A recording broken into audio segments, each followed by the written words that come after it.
गुरुजी पंडित प्रदीप मिश्रा जी द्वारा मध्य प्रदेश के जबलपुर संभाग के छिंदवाड़ा में 16 सोमवार शिव महापुराण कथा के अंतिम दिन मतलब 9 सितंबर की कथा पूर्ण हो चुकी है। आज अंतिम दिन की कथा में गुरुजी ने पीपल के पत्ते से संबंधित एक विशेष उपाय की जानकारी दी है।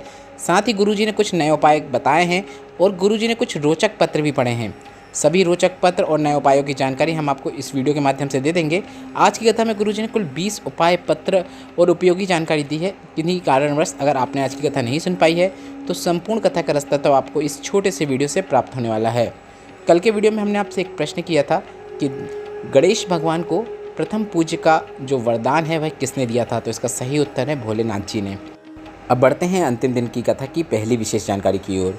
गुरुजी ने कहा, हम जब देवाधिदेव महादेव के मंदिर में प्रवेश करें तो सबसे पहले हमारा मूल जो है वह विश्वास होता है, जो सबसे प्रबल होना चाहिए। एक लोटा जल लेकर जब आप मंदिर जाओ तो आपके मन में ये विश्वास होना चाहिए कि मैं सिर्फ जल लेकर शंकर भगवान के मंदिर में नहीं जा रही हूँ। वह जल नहीं है जैसे सुदामा भगवान श्री कृष्ण के दरवाजे पर गए थे तो केवल चावल लेकर गए थे, और इसके साथ ही सुदामा जी ने कृष्ण जी से कुछ भी नहीं कहा कि मुझे आप सत्ता देना, वैभव देना, धन देना, ऐसा कुछ भी नहीं कहा। और जब कृष्ण जी ने चावल खाए तो तीनों लोगों का जो सुख होता है वह उनको प्रदान कर दिया। इसी तरह केवल जल शिवलिंग पर जब आप समर्पित करते हो तो कुछ मांगने की ज़रूरत नहीं पड़ती, देवाधिदेव सब अपने आप प्रदान कर देते हैं। बढ़ते हैं आज की कथा की दूसरी विशेष जानकारी की ओर। गुरुजी ने कहा, दान करने के लिए दान की पेटी होती है, कपड़े रखने के लिए कपड़े की पेटी होती है, पत्र रखने के लिए पत्र की पेटी होती है, धन रखने के लिए धन की पेटी होती है, पर पाप रखने की कोई पेटी नहीं होती है। पर शिव महापुराण की कथा कहती है पाप रखने की भी एक पेटी होती है।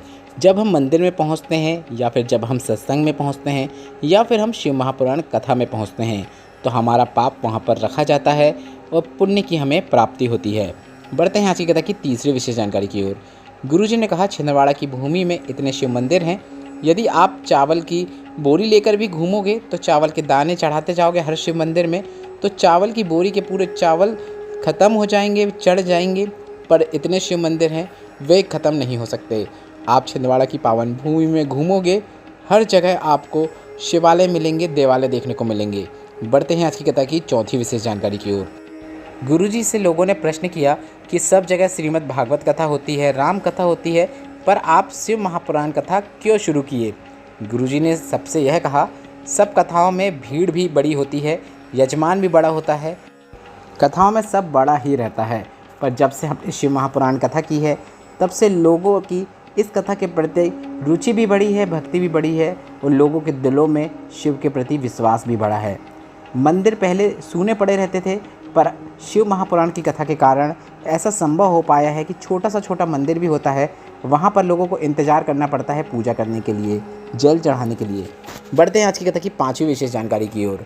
गुरुजी ने व्रत का क्या प्रभाव होता है, व्रत का क्या फल होता है उसकी जानकारी देते हुए बताया, जिस भगवान का हमने व्रत किया है, जिस भगवान का हमने उपवास किया है, हमने अगर 1 मिनट या 2 मिनट उस परमात्मा का स्मरण किया है, जिसका हमने व्रत किया है, 21,600 श्वास मनुष्य प्रतिदिन शरीर से निकाल देता है और 21,600 श्वास में कुछ श्वास ऐसी हैं जिसमें हमने परमात्मा का भजन किया है।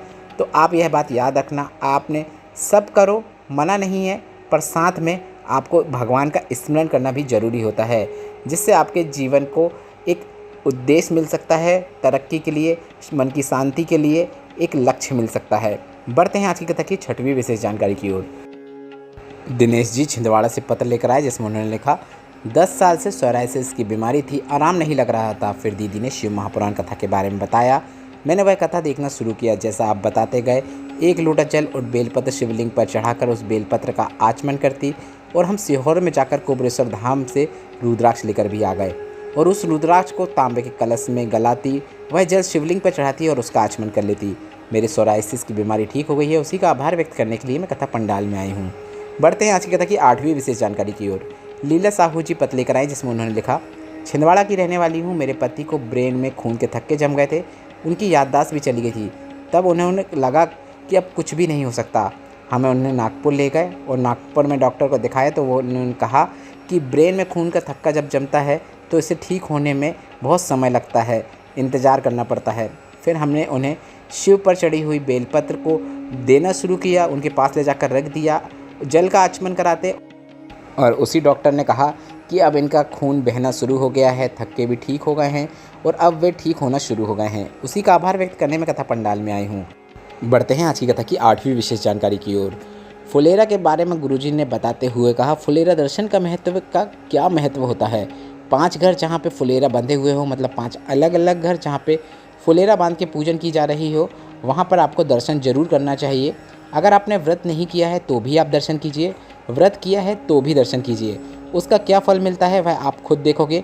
हरतालिका तीज में आप फुलेरा दर्शन कीजिए और इस फुलेरा दर्शन के करने वाले जीव का कल्याण निश्चित होता है। बढ़ते हैं आज की कथा की 10वीं विशेष जानकारी की ओर। गुरुजी ने कहा, पुणे सांगवी में जो शिव महापुराण कथा होगी, उस कथा में हम आपको हरतालिका तीज के महत्व से संबंधित एक एक चीज़ की महत्व की जानकारी देंगे। बढ़ते हैं आज की कथा की 10वीं विशेष जानकारी की ओर। गुरुजी ने कहा, जिनके घर में 16 सोमवार का व्रत हुआ है, उनके घर में 16 सोमवार का उद्यापन हुआ है। भले ही उसने आपको बुलाया हो या न बुलाया हो, पर आपको उसके घर में जाकर प्रसाद जरूर प्राप्त करना चाहिए, क्योंकि 16 सोमवार के व्रत का जो प्रसाद होता है उसका बहुत महत्व होता है। आप अपने दोनों हाथ की अंजनी में प्रसाद को प्राप्त कीजिए, चुटकी भर भी मिल रहा है तो भी पर्याप्त है। उस प्रसाद में क्या बल होता है आपको उसे प्राप्त करने के बाद ही पता होगा। बढ़ते हैं आज की कथा की 12वीं विशेष जानकारी की ओर।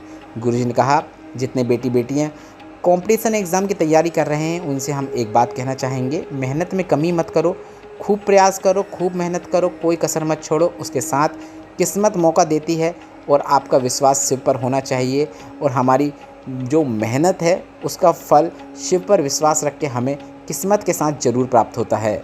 बढ़ते हैं आज की कथा की 13वीं विशेष जानकारी की ओर। गुरुजी ने कहा, शिव जी पर चढ़ा हुआ प्रसाद रात्रि को नहीं रखते हैं।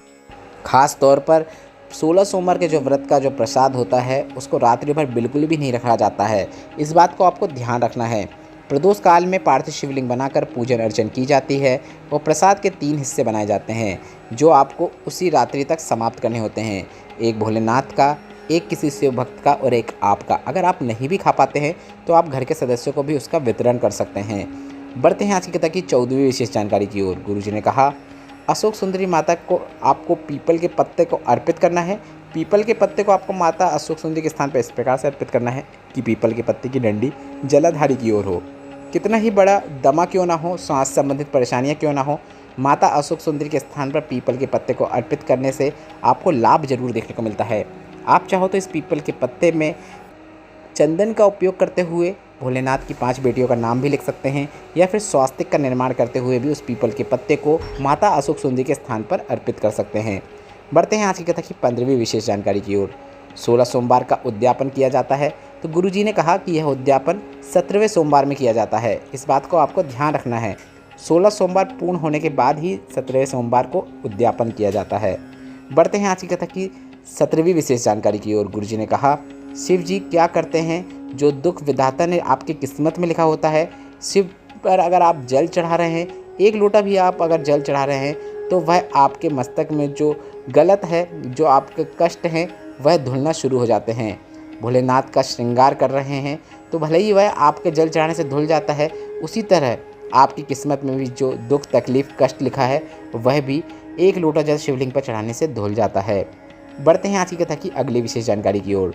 गुरुजी ने कहा, शिव महापुराण कथा यहाँ तक वर्णन करती है, पशुपतिनाथ व्रत करो, चाहे शिवरात्रि का व्रत करो, चाहे शिव का कोई भी व्रत करो, आपने अपने हाथ से पूजा की थाली बनाओ और जो दीपक होता है, जो बाती होती है, वह भी आपको अपने हाथ से ही बनाना है। आजकल रेडीमेड का ज़माना चल गया है, सब लोग रेडीमेड बाती ले आते हैं, रेडीमेड प्रसाद ले आते हैं। ऐसा नहीं करना चाहिए। आपको स्वयं प्रसाद बनाना चाहिए, स्वयं दीपक की बाती का बनाना चाहिए। बढ़ते हैं आज की कथा की अगली विशेष जानकारी की ओर। गुरुजी ने कहा, पशुपतिनाथ व्रत करते हो तो बाज़ार की बाती का उपयोग ना करें। बाज़ार से आप रुई लेकर आएँ, वो खुद बाती बनाएं। फिर 6 दिए जो आपने पूजन के लिए प्रज्वलित करने के लिए रखे हैं, उनमें से जो आप 5 दीपक प्रज्वलित करते हैं, फिर बाद में घर में लाके जो 6वां दीपक प्रज्वलित करते हैं, उसका फल आपको क्या प्राप्त होता है आप स्वयं देखिएगा। महादेव की आपको विशेष कृपा प्राप्त होती है। बढ़ते हैं आज की कथा की अगली विशेष जानकारी की ओर। एक पत्र में एक बेटी ने कहा, गुरुजी हम आपसे बहुत गुस्सा हैं। आप इतने दिनों बाद यहाँ छिंदवाड़ा में कथा करने आए हैं और इतने दिनों के बाद भी आए हैं तो सिर्फ 5 दिन की ही कथा कर रहे हैं, इसलिए हम गुस्सा हैं। गुरुजी ने भी कहा कि अब जितना शिव कृपा करें उतनी कथा हो पाती है। हम प्रयास तो बहुत करते हैं कि हर जगह कथा हो पाए, पर अब हर जगह कथा हो पाना संभव नहीं होता है। इसके बाद गुरुजी ने कहा अगली कथा जो एक दिन की शिव चर्चा है वह इंदौर में होने वाली है, जो कि 11 सितंबर को दोपहर के 1 से 4 बजे तक होगी। उसके बाद 15 तारीख से पुणे सांघवी में अष्टविनायक शिव महापुराण कथा होगी। इस वीडियो में बताए गए उपायों से संबंधित अब अभी भी आपके मन में कोई प्रश्न हो तो वे प्रश्न आप कमेंट के जरिए पूछ सकते हैं। वो मेरे द्वारा दी गई जानकारी अगर आपको थोड़ी सी भी उपयोगी लगी हो और आज की कथा से आपको आनंद की प्राप्ति हुई हो तो इस वीडियो को लाइक करके कमेंट बॉक्स में हर हर महादेव जरूर टाइप कीजिएगा। श्री शिवाय नमस्तुभ्यम। हर हर महादेव।